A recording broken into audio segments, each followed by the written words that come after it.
walking alone, the streets are empty. The only এক মায়ের দুই ছেলে জননীকে আশ্রয় করিয়া যেমন করিয়া বাড়িয়া উঠিতে থাকে, এই দুইটি মাতা তেমনি একটি মাত্র সন্তানকে আশ্রয় করিয়া আরও 6 বৎসর কাটাইয়া দিলেন। অমূল্য এখন বড় হয়ে আছে।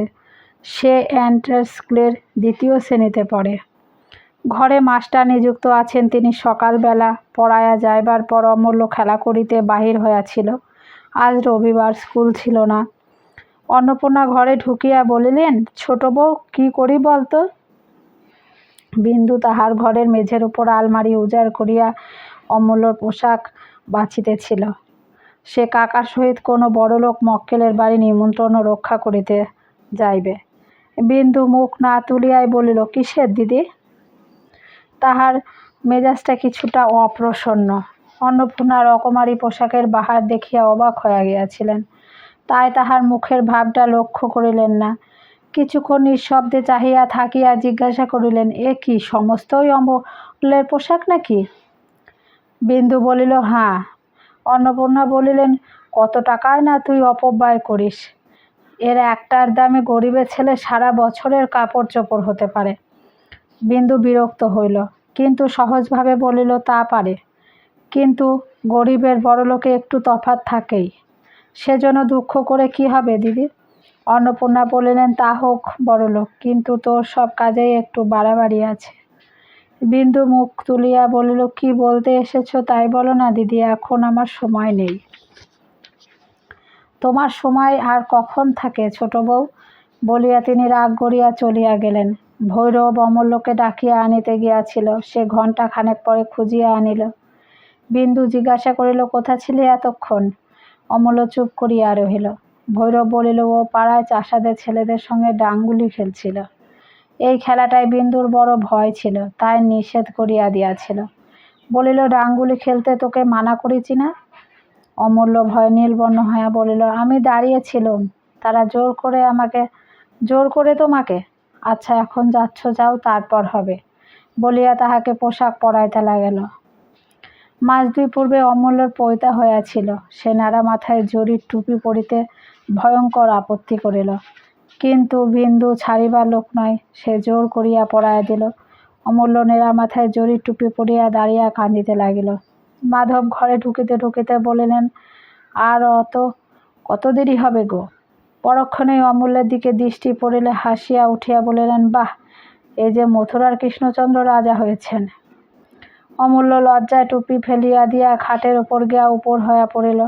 বিন্দু রাগিয়া উঠিল, বলিল, একে ছেলে মানুষ কাঁদছে, তার উপর তুমি মাধব গম্ভীর হইয়া বলিলেন, কান্দিস নে অমূল্য, ওঠ, লোকে পাগল বলে তো আমাকেই বলবে, তুই আয়। ঠিক এই কথাটা রীতিপূর্বে আর একদিন হইয়া গিয়াছিল এবং বিন্দু তাহাতে অত্যন্ত ক্ষুব্ধ হইয়াছিল। সেই কথাটার পুনরাবৃত্তিতে সে হাড়ে হাড়ে জ্বলিয়া গিয়া বলিল, আমি সব কাজ পাগলের মতো করি না? বলিয়া উঠিয়া গিয়া অমূল্যকে তুলিয়া আনিয়া পাখার বাটের বাড়ি আর ঘা কতক দিয়া দামি মখমলের পোশাক টানিয়া টানিয়া খুলিয়া ফেলিতে লাগিল। মাধব ভয়ে ভয়ে বাহির হইয়া গিয়ে অন্নপূর্ণাকে সংবাদ দিলেন, মাথায় ভূত চেপেছে, বৌঠা নেবার যাও। অন্নপূর্ণা ঘরে ঢুকিয়া দেখিলেন বিন্দু সমস্ত পোশাক খুলিয়া লইয়া একটা সাধারণ বস্ত্র পরাইয়া দিতেছে। অমূল্য ভয়ে বিবর্ণ হইয়া দাঁড়াইয়া আছে। অন্নপূর্ণা বলিলেন, বেশ তো হয়েছিল ছোট বউ, খুললি কেন? বিন্দু অমূল্যকে ছাড়িয়ে দেয়া হঠাৎ গলায় আঁচল দিয়া হাত জোর করিয়া বলিল, তোমাদের পায়ে পড়ি বড় গিন্নির সামনে থেকে একটু যাও, তোমাদের 5 জনের মধ্যস্থতার জ্বালাই ওর প্রাণটাই মার খেয়ে যাবে। অন্নপূর্ণা বাকশূন্য হইয়া দাঁড়াইয়া রহিলেন।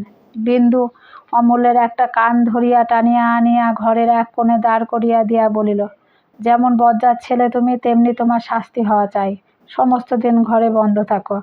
দিদি বাইরে এসে আমি দৌড় বন্ধ করব, বলিয়া বাহিরে আসিয়া শিকল তুলিয়া দিল।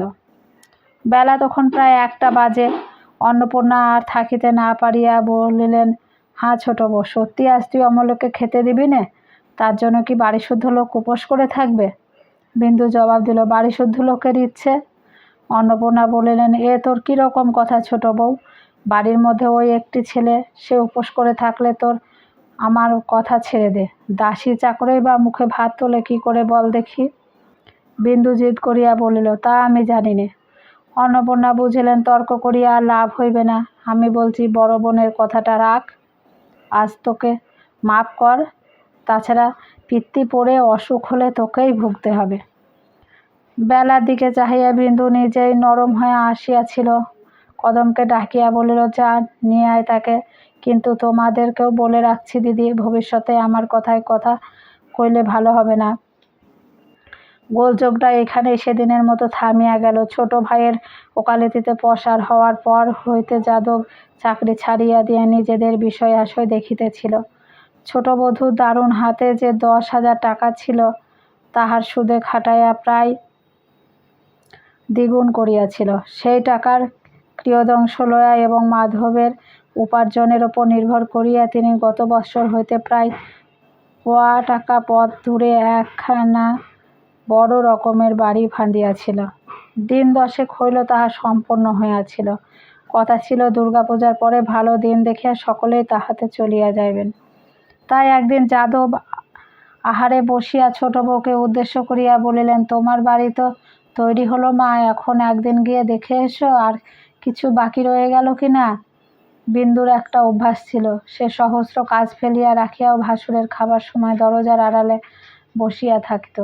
ভাসুরকে সে দেবতার মতোই ভক্তি করিত, সকলেই করিত, বলিল আর কিছু বাকি নেই। যাদব হাসিয়া বলিলেন, না দেখেই রায় দিলে মা? আচ্ছা, ভালো কথা, তবে আরও একটি কথা আছে। আমার ইচ্ছে হয় আত্মীয় স্বজন আমাদের যে যেখানে আছেন সকলেই এক করে একটি সুদিন দেখে উঠে যাই, গিয়ে গৃহদেবতার পূজা দিই, কি বলো মা? বিন্দু আস্তে আস্তে বলিল, দিদিকে বলি, তিনি যা বলবেন তাই হবে। যাদব বলিলেন, তা বলো, কিন্তু তুমি আমার সংসারের লক্ষ্মী মা, তোমার ইচ্ছাতেই কাজ হবে। অন্নপূর্ণা অদূরেই বসিয়াছিলেন, হাসিয়া বলিলেন, তবু তোমার মা লক্ষ্মীটি যদি একটু শান্ত হতেন। যাদব বলিলেন, শান্ত আবার কি বড় বউ? মা আমার জগদ্ধাত্রী, বড় দেন আবশ্যক হলে খাড়াও ধরেন, ওই তো আমি চাই। মাকে এনে অবধি সংসারে আমার এতটুকু দুঃখ কষ্ট নেই। অন্নপূর্ণা বলিলেন, সে কথা তোমার সত্যি, ও আসবার আগের দিনগুলো এখনো মনে করলে ভয় হয়। বিন্দু লজ্জা পায়া সে কথা চাপা দিয়া বলিল, আপনি সকলকে আনান, আমাদেরও বাড়ি বেশ বড়, কারো কোনো কষ্ট হবে না, ইচ্ছে করলে তারা 2 মাস 6 মাস থাকতে পারবেন। যাদব বললে, তাই হবে মা, কাল আমি আনবার বন্দোবস্ত করিব।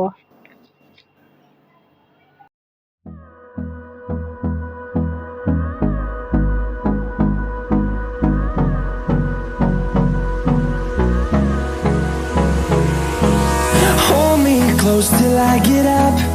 Time is barely